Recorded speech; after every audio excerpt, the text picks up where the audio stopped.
Welcome to AETCM, the emergency medicine channel. Shall I start?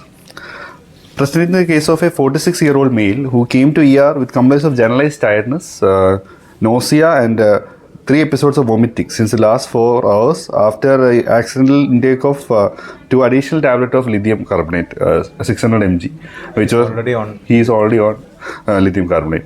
So he had because he thought that he had missed the previous dose. So on initial 10-second assessment, the patient was conscious oriented. And what is drug automatism? Drug automatism refers to it's usually seen in drugs like sodium valproate. So like the patient might think that he has already he has forgotten that medicine to take. They take continuously, thinking that they are not taken. Medicine, yeah. So many psychiatric drugs can produce that. Psychiatric illness itself can produce that. Some are due to drug, some are due to illness. Yes. So on initial 10-second assessment, the patient was conscious oriented. He was talking in full complete sentences, and the airway on assessment was patent. There was no pooling of any secretions or gurgling sounds or stridor. On breathing wise, the respiratory rate was 18 per minute with a saturation of 98% in room air, and the chest wise, the air entry was bilaterally equal and there was no presence of any added sounds. And the circulation wise, the heart rate was 76 per minute with a BP of 92 by 70 millimeters of mercury with a capillary refill time of more than 2 seconds. And disability wise, the GCS was E4, V5, M6 and pupils were equal and reactive of 2 mm. And then exposure wise, there was no presence of any rashes or external injuries. The GRBS was 108 milligram per deciliter. Following which we had taken as adjuncts to the primary survey too. We had taken a CBC-CRP and a VBG and also an ECG. CBC-CRP wise, we had checked the total counts of 6,000 with a hemoglobin of 11 and a CRP of 1.8. And the VBG wise, there was presence of metabolic acidosis with pH of 7.33 with a bicarb of 19 and a lactate of 2. And there was no sodium was 140 and potassium was 3.8. Creatinine was 1.2 for this patient. 140 sodium indicates what? There's a possibility that patient might be having dehydration. So there is multiple episodes of vomiting. Okay. And the patient on ECG was showing normal sinus. Alone will produce vomiting can produce hypernatremia or. Vomiting can there can be increased GI loss of both sodium and potassium. Potassium, everything will lose. Yeah. Sodium will be actually low. Yeah. Isolated volume loss only will produce hypernatremia. Yes. Or if you are not taking water. Water, yes. So this patient on ECG, the patient had a normal sinus rhythm. We had also checked no any STT changes was not there, and the QTC was 435 for this patient. So, what does it indicate? So, we will look for QTC prolongation. Usually, in case of lithium toxicity, we should look for QTC prolongation. So, this patient did not have any QTC prolongation. So, we further went to ask the sample history. The patient was a 46. Tell me what are the clinical findings of not laboratory, clinical findings of lithium toxicity? Lithium toxicity clinical findings mainly depends on whether its presentation, whether it's an acute toxicity or whether it's a chronic toxicity or an acute or chronic. Acute on chronic. So acute therapeutic index is very narrow. What is therapeutic index? Therapeutic index is the range of the concentration of the drug on which the drug acts. And if it is more than the therapeutic concentration, it is a toxic dose. If it is less than, the drug will not act on the body. It's a very narrow therapeutic index for lithium. Yes, it's between 0.8 to 1.2 millimoles. So in this patient,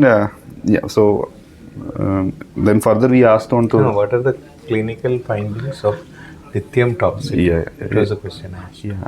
In acute presentations, usually patients will be present with mostly GI symptoms. So gastrointestinal symptoms will be the initial diarrhea, vomiting, abdominal pain, and the nausea and generalized lethargy will be the initial symptoms. So these symptoms should be taken as lithium toxicity. Yes.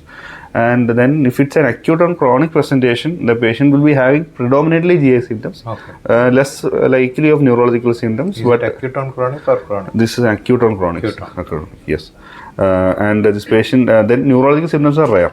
But in chronic toxicity, there will always be presence of increased lithium levels in the blood for a longer time. So they will be present. They will present neurological symptoms mainly include increased agitation, restlessness, and the presence of coarse tremors. Fine tremors can be present, but coarse tremors. What is more important?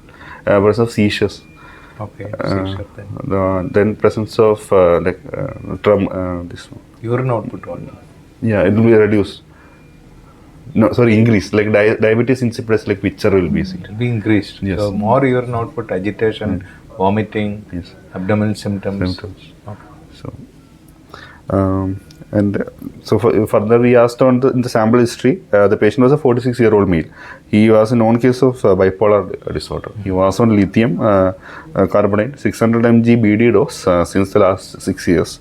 So he complained of generalized tiredness, nausea, and multiple episodes of nausea, like vomiting, since the last 4 hours after accidental intake of lithium carbonate tablet 600 mg at the night dose, thinking that he missed the previous dose. So following which the previous day he had developed 3 episodes of loose stools too, like following food intake from outside. So there's no history of any like slurring of speech or posturing of limbs, like seizure, no history of any headache, no history of any fever associated, no history of any dysuria, no history of any increased urine output also in this individual, no history of abdominal pain, then this patient is complaining of generalized tiredness. So this was the basic symptoms which he presented. We asked about the allergic history. He is not allergic to any medication. The medication history, he is actually using lithium carbonate 600 mg BD dose, and then following which that was the medication which he is having. So the last meal was taken about 5 hours back. We had also sent the labs. So then the labs we had initially looked for the thyroid function test also. Initially we had already done the CBC, CRP and the electrolytes. What happened to thyroid function test? Usually, in lithium, hypothyroidism can precipitate the symptoms of lithium toxicity, and lithium toxicity can also cause hypothyroidism. So initially, what will happen to thyroid? Thyroid will initially increase. Hyper. First it is thyroiditis. Hyper, then hypothyroidism, or it can hyperparathyroidism also can occur. So TSH levels was 3.5. It was normal, and we are also checked about the serum, the creatinine value. We had checked the lab. It was 1.2. So it can occur. Creatinine urea was 21. Yeah.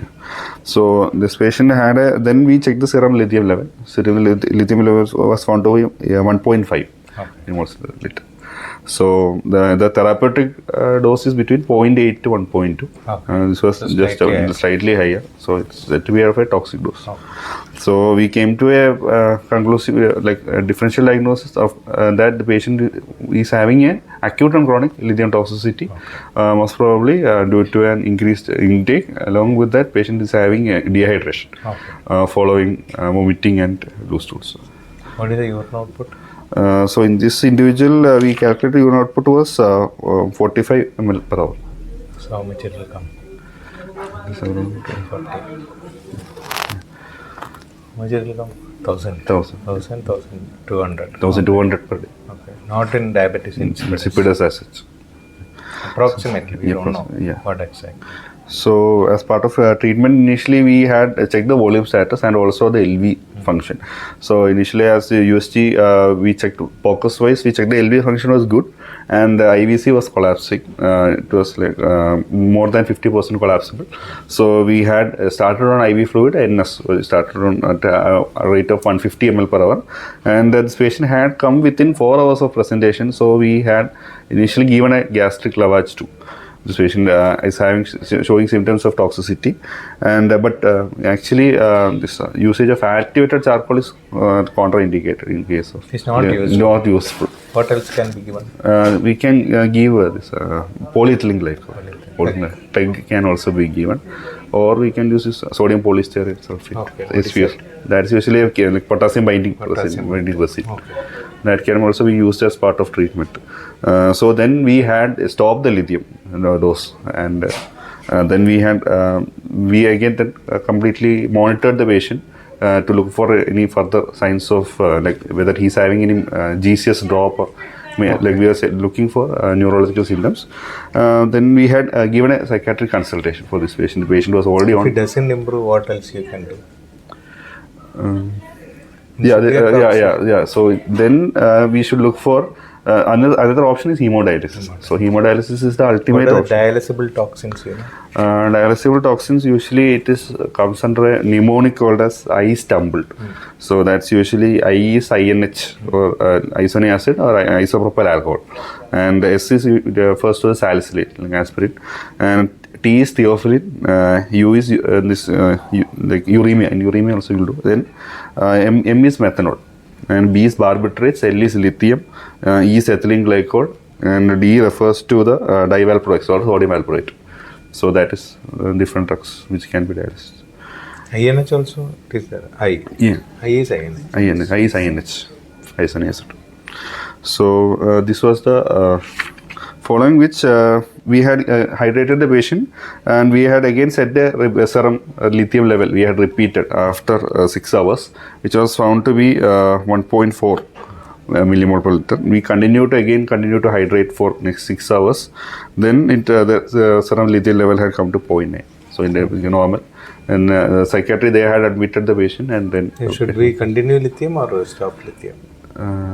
Actually, we should continue, but we should actually add an additional drug. Like in this patient, psychiatry had switched the drug from lithium to sodium valproate. Okay. So it can be continued. And if patient this is not because of the drugs problem, the patient had taken. Yeah.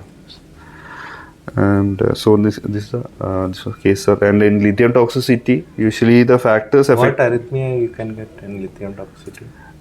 And there can be like severe like heart blocks. Heart blocks can occur. Bradycardia, heart blocks. Yes. Then prolonged QT interval sometimes can produce arrhythmias, ventricular tachyarrhythmias. Ventricular tachyarrhythmias.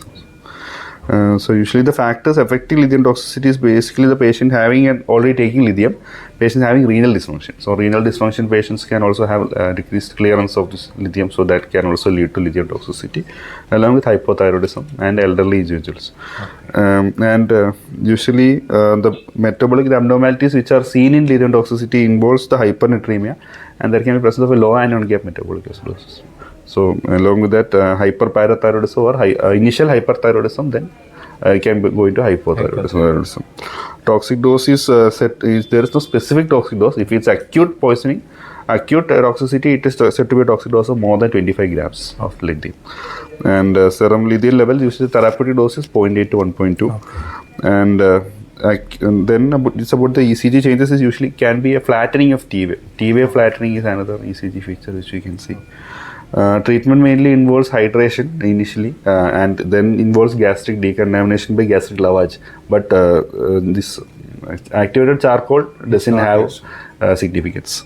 And criteria of dialysis in lithium toxicity patients is as follows: is usually if patient is having a neurological manifestation. Neurological manifestations even irrespective of the serum lithium level. If patient is showing any signs of neurological deterioration, we should dialyze the toxin. And serum lithium levels more than 4 milliequivalents, and with the baseline creat more than or equal to 2. So such individuals also we will have to dialyze, or serum lithium levels more than 5 milliequivalents with the normal creatinine. So such individuals we must undergo dialysis. Post-dialysis patient can undergo rebound phenomenon also, there's a possibility. So rebound phenomenon usually occurs when the patient there will be increased stored in the fat tissues, so it will get leak back into the blood again. So the patient can again present with symptoms of lithium toxicity after HD. So that's why the patient might require recurrent dialysis. Okay. So that is usually the presentation. And forced diuresis can also be done with sodium. What is forced diuresis? Usually alkalinization of the urine. Post-alkaline diuresis is different. Yeah. This is forced diuresis. Yes. What is forced diuresis? Using a osmolar hyperactive compounds. What is forced diuresis? You give fluid, you give Lasix. Yes. Other one, you give fluid, bicarbonate and Lasix. Post-alkaline diuresis. Yes. That is used in different conditions. This is only forced diuresis. Yes. Okay. Okay. Yes. Yes, sir. Thanks.